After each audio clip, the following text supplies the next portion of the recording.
We were talking before we came on air about a blog I wrote some years ago called Eat Your Way to Success. You could have up to 3 external meetings a day, 15 a week. But if people just did 2 or 3 of those, that could be 100 to 150 external meetings. Mm-hmm. And I'll guarantee you double-digit growth if you do nothing else, because good things happen when you go and talk to people. So people go, well, Alistair, I'm trying to run a law business, so I haven't got any time. So I go, well, give me at least 2 hours a week. When do you do it? Avoid Monday and Friday.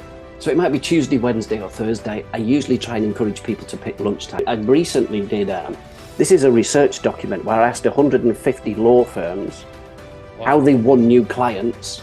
But most of them told me they did about an hour a day. But then I scratched at the surfaces and said, what are you doing in that 5 hours in the week? And about 70% of it was sat behind a desk, blogging. When I said, well, when you actually closed a deal with someone, what did it look like? And they were always one-on-one, looking each other in the eye.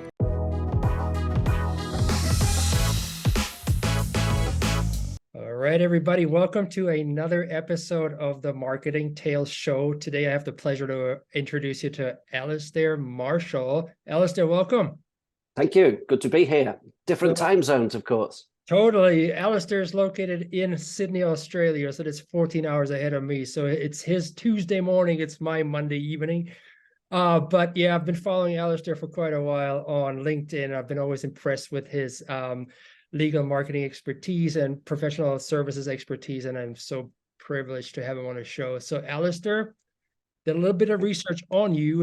You have a degree in monetary economics from the Charter Banker Institute, which is in England, I assume.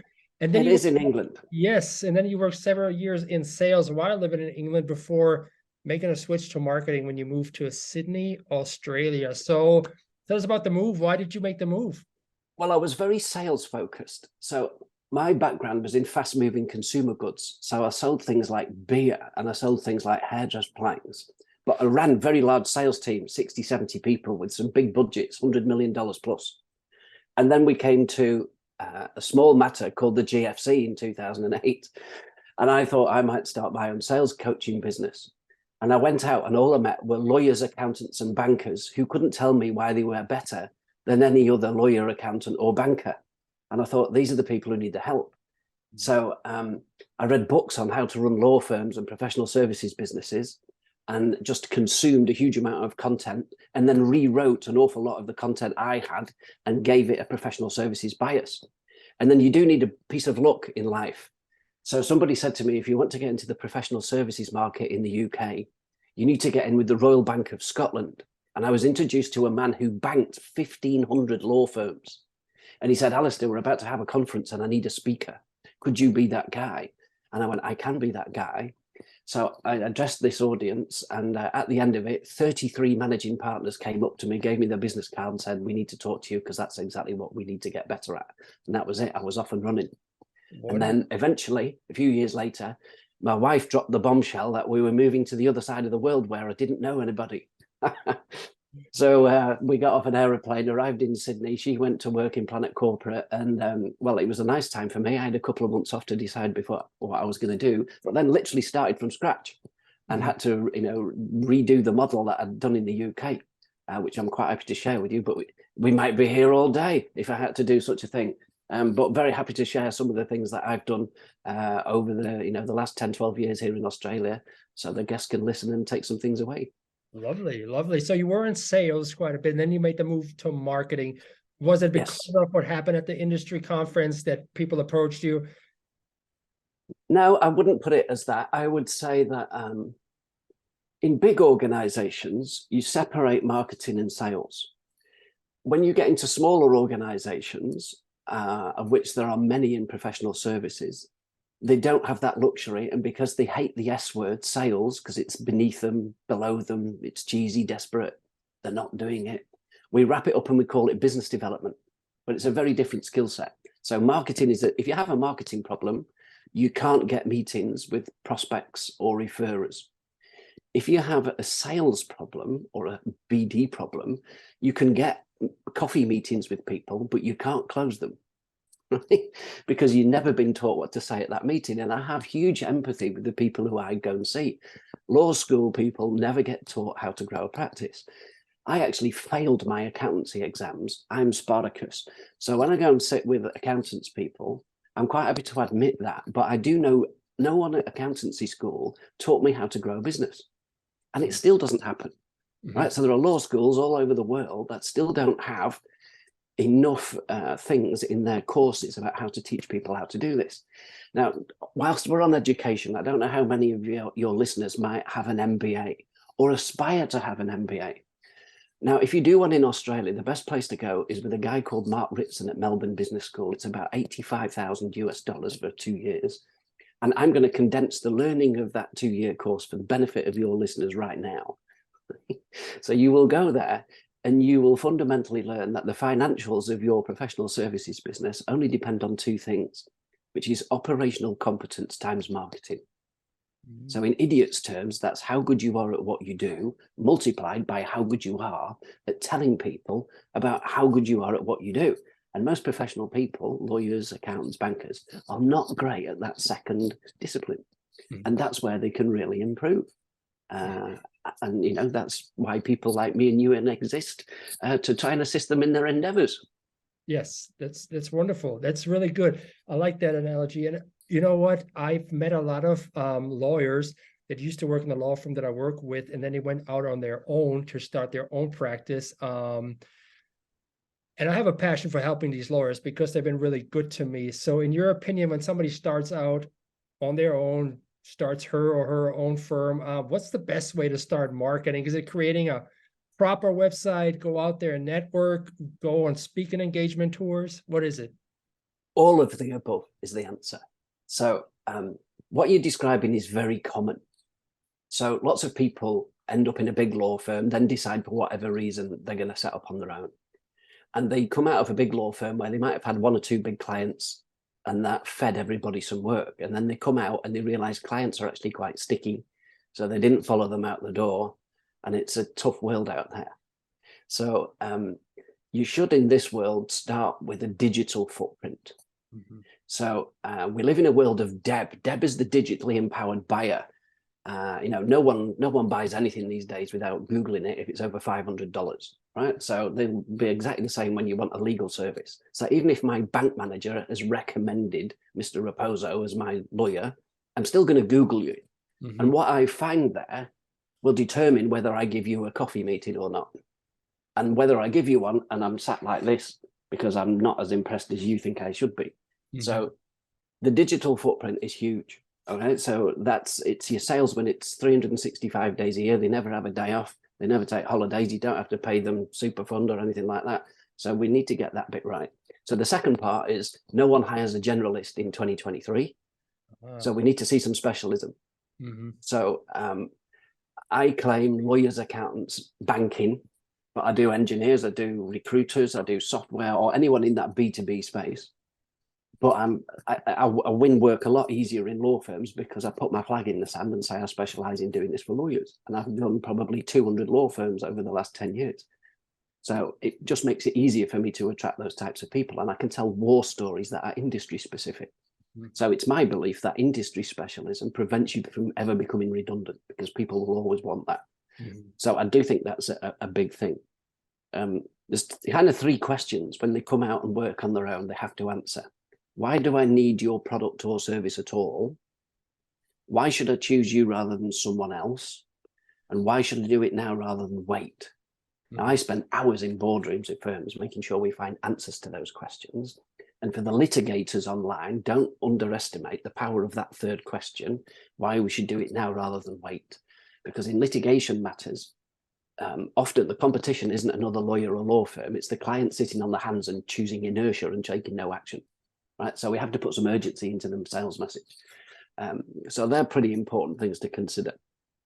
The other things, I made some scribbles here. We were talking before we came on air about a blog I wrote some years ago called Eat Your Way to Success.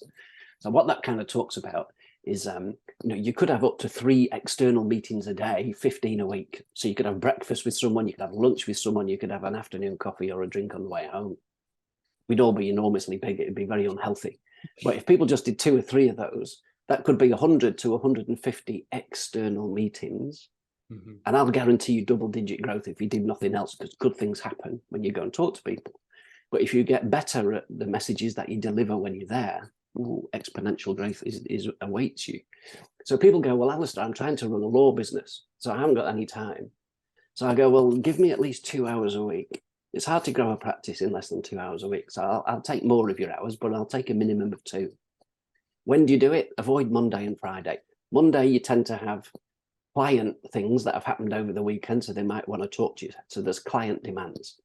Fridays, we're all humans. We might have one eye on the weekend, and I can't speak for all of America. It's a big place. But here in Australia, if you try and get hold of anyone on a Friday afternoon, they're on a surfboard at the beach. It isn't happening. So I don't advise you to do it on Fridays either, unless you're having a social event. So it might be Tuesday, Wednesday, or Thursday. I usually try and encourage people to pick lunchtime, say 12 till 2. So you might write a blog, you might make a video, you might do a podcast as we're recording now. But the second hour allows you to get out from behind your desk to go and meet people or do a Zoom in the modern world.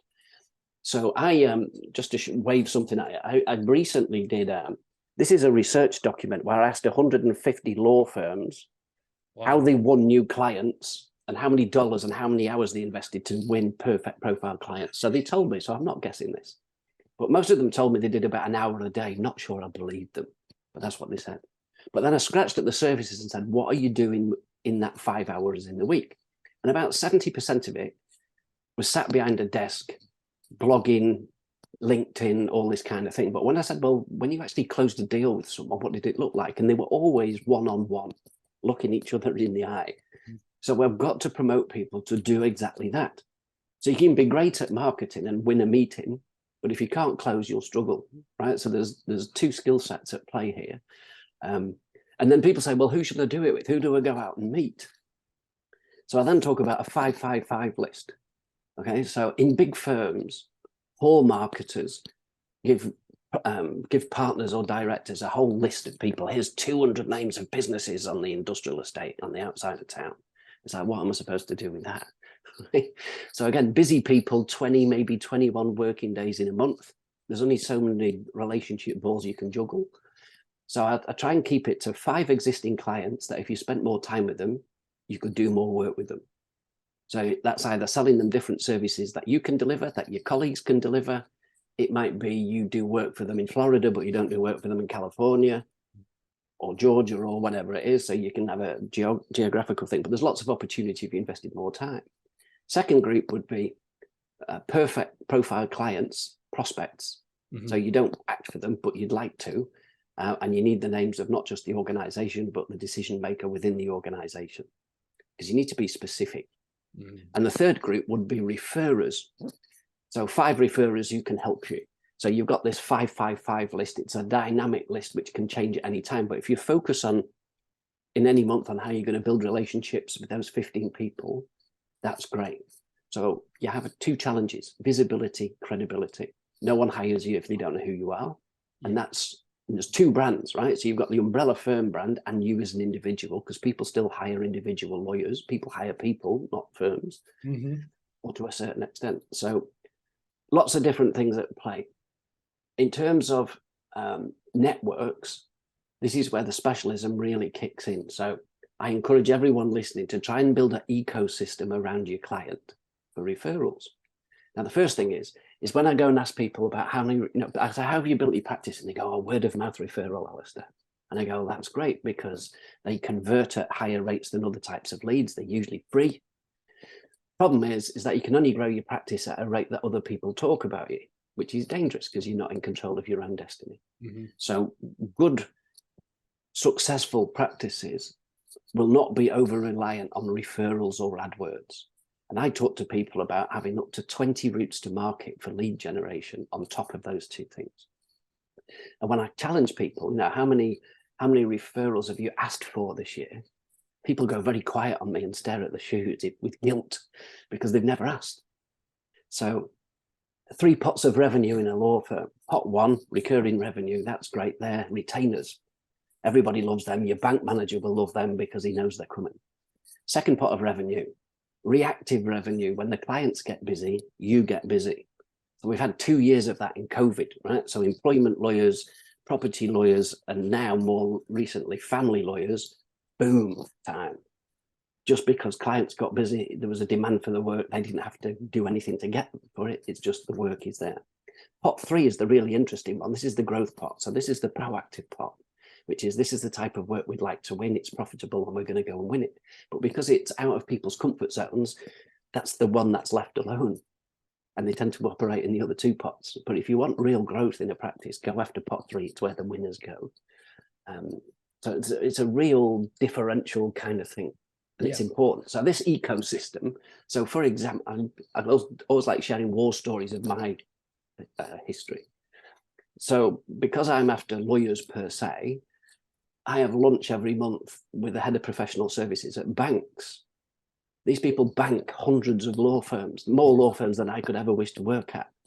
So I don't have to reach out to all these firms necessarily, because people can open the doors for me. I do it with head of audit at some of the major accountancy practices who do the audits on the law firms. I do it with insurance brokers who specialize in, insuring legal practices. Right? So we all want the same clients, but we don't compete. Right? So we invite each other to each other's events and we open doors for each other, and it works. And no finance changes hands, right? We do it because we enjoy each other's company and we have a drink and something to eat. It's a nice sociable thing. There's a second group in my ecosystem for the client, because if you want to be perceived as an expert, I never want to be in a boardroom where I can't recommend services to people. So if you write down all the services, I'll take legal as an example, things like recruiters, practice management software, foreign exchange. I've got people I can recommend in that space, will do my brand image good because I know they deliver good services, but I can also clip a ticket. All right, there's a revenue stream in there if you pick the right partners. So I've got a list of about 20 service providers into law firms where I can clip a ticket. But again, they're out thinking of me, and all the clients they go and see, if somebody says to them, well, we can't afford your product because work's not coming in at the level we'd like it to, or we're not growing as much as we'd like, they can send their client to me, right? So we're in this network of, but it's all, if you don't know what your ideal client looks like, it's very difficult to put that together. Yep, that's right. That's why this generalist law firm is a tough sell. That is the thing, that's why you want to niche down. And that's sometimes the danger when somebody goes out on their own there and the clients don't follow them from the firm. They kind of scramble and they think, how am I going to pick up business? I'm just going to pick up whatever comes my way. But you just explained that it may be a slippery slope that they go down there, because people don't want generalists. They want people that are in a specific niche and industry that they've been in for a while. Well, the good news is for the lawyers is that experts don't charge low fees. That is true. That is absolutely true. Now, let's say, like you said earlier, right? Even though somebody refers me to you, let's say Alistair Marshall is going to be the lawyer that is going to be referred to me, I'm still going to go on Google, right? To look you up. So how important in your opinion is social proof? Should lawyers write up case studies, customer spotlights, or ask their potential clients or their clients once they finish the job to leave a Google review, for example? Okay, so not the first time today, my answer or my response is going to be all of the above. All of the above. So certainly for the younger generations, social proof is huge. So, if you go through the generations, my mother, bless her, is 86. She's not going to use Chris Raposo unless I physically sit with her and introduce you in person and go, Chris is the finest lawyer in the whole of the Americas. Okay. And she might choose to trust her son and take you on based on that. We've then got, guys in the building I live here, we've got .com millionaires who just walk around with an electrical device. If you're not visible on an electric platform, you don't exist. Okay. So the complexity of legal marketing is way ahead of what it was 15 years ago, because we've got so many more digital tools to play with and platforms to be spotted on. So the complexity is quite to the fore. That said, online things, yes, I think Google reviews is important, and it obviously helps with SEO, even though I'm not a tech specialist. But it's nice to see. I still go to law firm websites and they've got 3 Google reviews and an average of 2.7. It's not making me really pick up the phone, I have to be careful as well, because I think I've got about 30 odd 5-star reviews, but I haven't got as many as I should do, because my discipline's not as good at asking for them as I should. But if you go to my website, there's lots of, not so much case studies, but there's certainly quotes and testimonials. And what I'm really big on, because humans are visual, is actually putting the logos of the businesses I've worked with. So I find that, a real credit stamp. So I've worked with some really recognizable firms, largest insurance broker on earth, one of the largest top 4 accounts on earth, largest law firm on earth, right? So I'm very proud of that. So I'm not backwards in coming forwards in putting those logos on the website. That gives people comfort that they're not the first person to take the risk on me. Yes, there's brand recognition there too, right? When you see that logo, you recognize it. You're like, oh, I trust that logo. They trusted Alistair. I trust Alistair. Yeah, nobody wants to take the risk and be the first to take that, jump in. So if you can demonstrate a track record, then I think that's really important. And again, do that by industry sector. If I'm an educational facility like a school, and the testimonial on there is from an engineering firm, I'm kind of scratching my head, well, how does that relate to me? So obviously my place, professional services, clearly all the testimonials are people who are likely to look like the people I'm trying to convince to use me, if that makes any sense. Makes total sense. So yeah, do you do it with a video testimonial? I don't have them on, but I understand their value as we move towards video for sure. But as I just like the visual concept of the logo. I think it's really powerful. Sure, absolutely. Yeah, written testimonials, video testimonials. I'm big into video just because people can quickly look at it while they're browsing a website and they don't have to read that much. If it's an extensive case study, for example, they may not have the time, but they may have a minute to look at a short video. Briefly touched on SEO earlier and content marketing, block writing. What are your thoughts on using AI to help expedite that part of your job? ChatGPT is hot right now. It is. And I signed up, I think on day 4 it came out, but I haven't upgraded since. So I'm still on the 3.5 poor man's version. And I have not had as much time to play around with it as I might like. And the bits I've done with it were not fantastic. Okay. Right? It wasn't, it's not an arrogance, but it didn't read as well as, it didn't sound like a human. Sure. I tend to try and my writing style is to write as I speak in quite short sentences. And it didn't replicate that. So it didn't, if I sent that out to people who knew me and had been reading my content for 10 years, they'd be like, Alistair's not written that, ChatGPT's written that. So I think you have, one of the things we talk about in our game is authenticity. I think it counts for a lot. So if it doesn't sound like you, I'd be careful what you use it for. But don't get me wrong, we're now 6 months down the line. We've got 4.0, which I haven't played with, but I believe it's heaps better. And if it's not replaced some of the jobs yet, it will do, because it'll only get better over time. So I'm not a dinosaur. I've not got my head in the sand hoping it's going to go away. I'm thinking about how I might be able to use it to enhance some of the things that I do and save time just like everybody else is. Yeah, that makes sense. I actually upgraded to ChatGPT 4.0, but for the reason because I'm part of a panel discussion in 2 days on the topic of generative AI and ChatGPT. So it just felt like I needed to play with the tool in order to be it's strange. It's people only can, all the noise that I see on social media, particularly LinkedIn about it, always talks about how it can help with the written word. I recently had the opportunity to speak at an Accountex exhibition here in the ICC in Sydney. And so it's all accountants. And they were talking about how they've used it inside Microsoft Excel to write formulas and write code. Yeah. Right? It's just phenomenal what it could do in terms of time saving. So people shouldn't think about it. It's only for the word. It will end up doing a lot more than that. Yeah, I've been using it a lot for my content creation, but I would never simply copy and paste what it spits out, right? I use it as the ugly first draft, and then I edit it myself, give it my voice, give the relevant references for my target audience, to give a little bit more weight to the piece. And for cold emails, for example, I use it, or for an announcement, webinar announcement, or something like this. This is what I would use it for, but that's about as far as I go.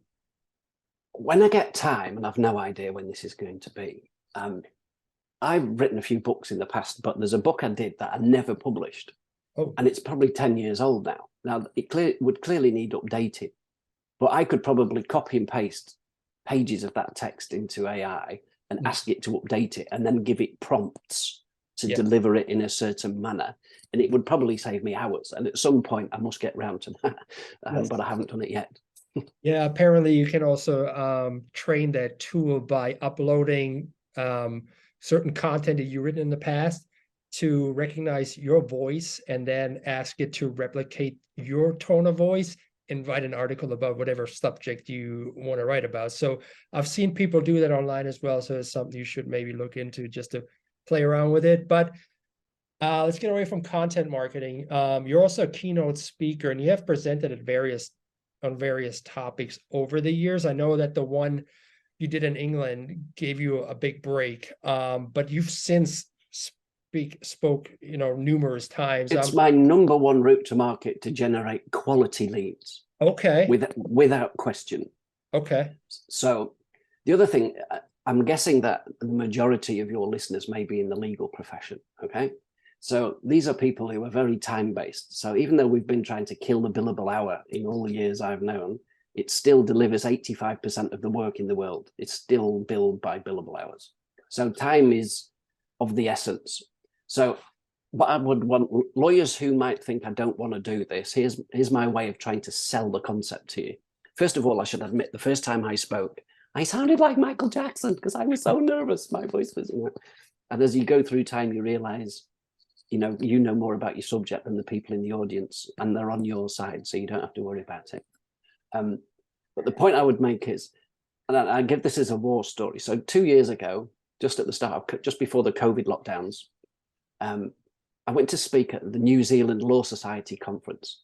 Now, for those who don't know, New Zealand's geography is really mountainous and it's diverse. And if you were to try and drive around that place, it's not like Florida or California that's got lots of nice, big, long, flat roads. It's just not like that.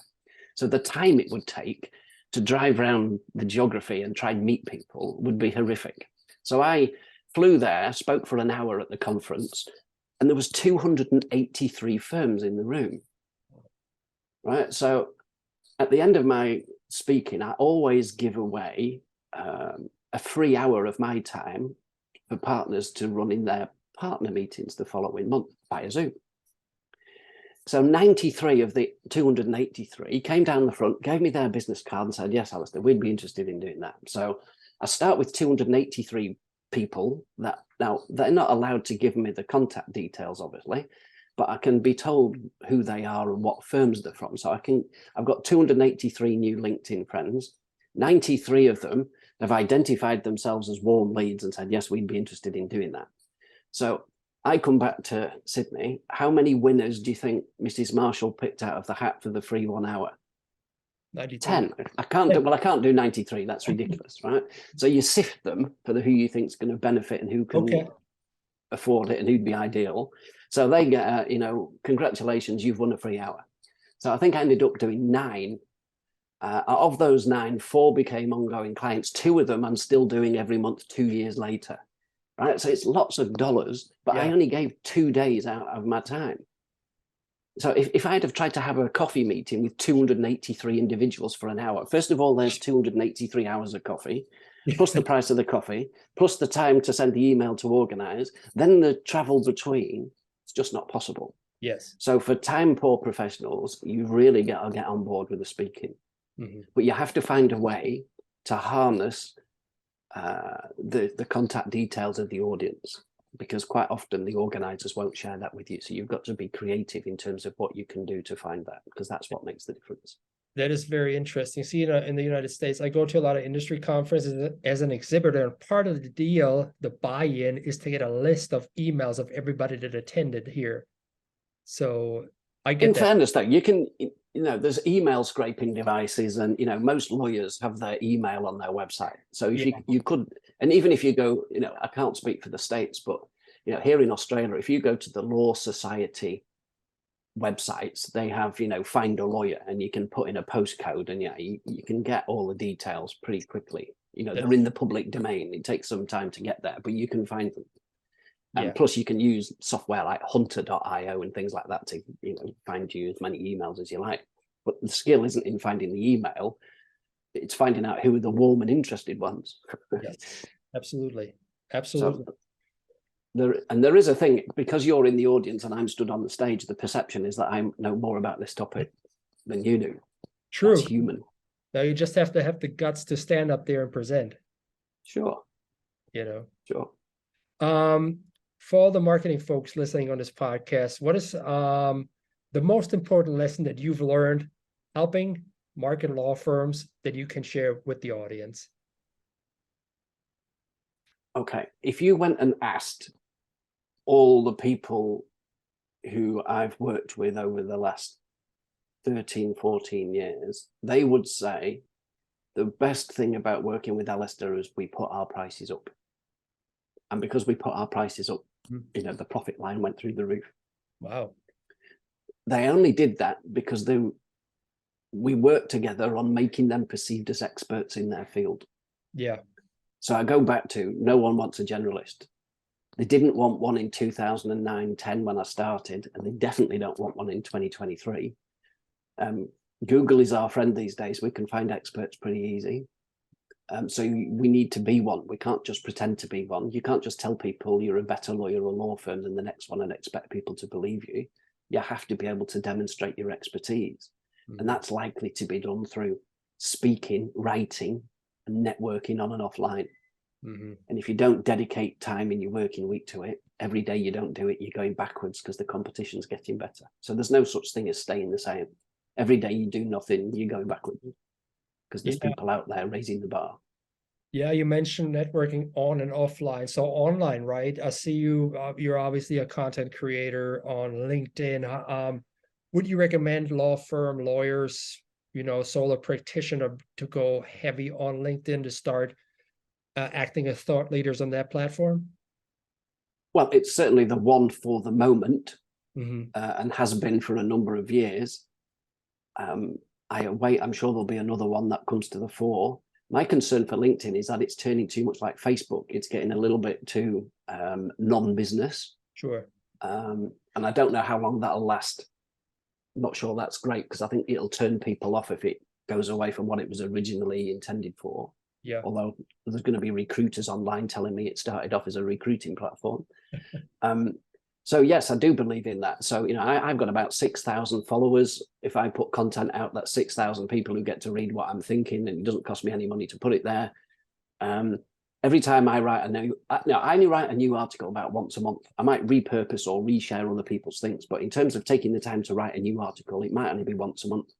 When I put that out, I've usually got it, as it happened this week on the article you're referring to, you know, I get a phone call or an email from someone within 90 minutes that says, oh, you've reminded me. Nice. You know, we're having an off-site conference in 2 weeks' time. We need a speaker. Can you talk about what you've just written about? Right. So good things happen when you you know, it's about staying at the forefront of people's mind over time. So what lawyers need to understand is that on any given day, 97 people out of 100 don't want a lawyer. There's only 3 people who need a lawyer that day. And those 3 people are the 3 people chasing the AdWords. Right. So it's not about quality AdWords. It's about people who are ready to buy, but it's not necessarily quality. So what I'm trying to get lawyers to do is to engage with the 97 people who aren't ready to buy on the day, next month, next quarter, next year. They are ready to buy. They choose you because you're perceived as the expert in your field. Yes. But that takes a bit of work. Yes. Doesn't necessarily cost lots of dollars, but it takes a change in attitude and behavior.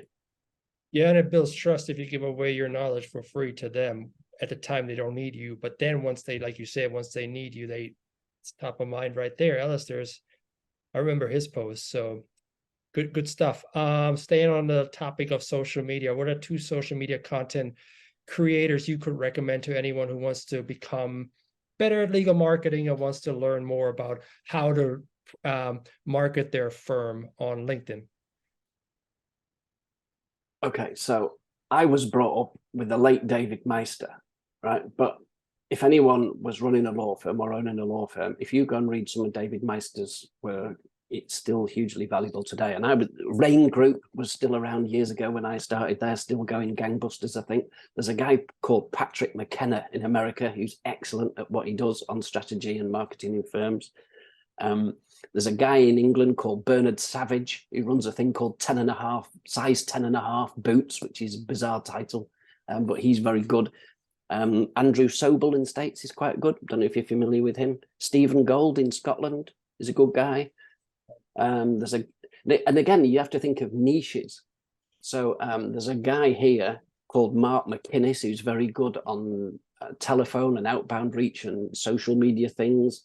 There's a guy in the UK called Ian Brody who's very good on email. Okay. So again, horses for courses, rather than generalists. Yes, absolutely. Now, if somebody wants to get in touch with you, what's the best way to reach you? Well, LinkedIn is certainly a good place to start. So you can find me there, Alistair Marshall, or go to the website, www.professionalservicesbd.com.au, and I'll be happy to chat the world away. And do you help people outside of Australia? Do you have clients in the United States you could help out? I have clients all over the place. So I think the blinkers came off with COVID.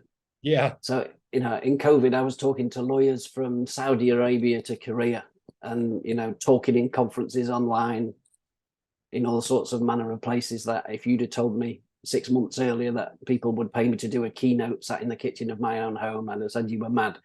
But that world started and, here we are, I'm still sat here, strangely enough. Amazing. That is good. And that's good news for everybody out there. You can't get out there without having to leave the comfort of your own home. Sure. So that's encouraging. Well, Alistair, I appreciate you being on the show. Thank you so much for sharing your knowledge today. Enjoyed it. Thanks, Chris. Okay, take care. Cheers now. Bye-bye.